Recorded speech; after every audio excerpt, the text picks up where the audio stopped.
معاشی محاذ سے پاکستان کے لیے اچھی خبر۔ عالمی ریٹنگ ایجنسی موڈیز نے پاکستان کی کریڈٹ ریٹنگ مستحکم سے مثبت کر دی۔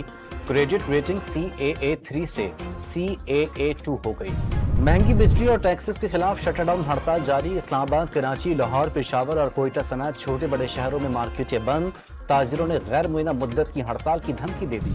یوٹیلیٹی اسٹورز کی ممکنہ بندش پر ملازمین کا ڈی چوک پر احتجاجی دھرنا جاری۔ کارپوریشن کے اکاؤنٹس منجمد کر دیے گئے، جاری شدہ چیک باؤنس ہونے لگے۔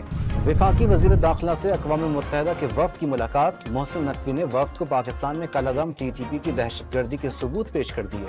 پاکستان میں انٹرنیٹ کی رفتار 2 سب میرین کیبلز کی خرابی کے باعث سست ہوئی۔ مسئلہ اکتوبر تک ٹھیک ہونے کا امکان ہے، PTA نے بیان جاری کر دیا۔ کراچی میں گزشتہ رات سے کہیں تیز اور کہیں ہلکی بارش کا سلسلہ جاری۔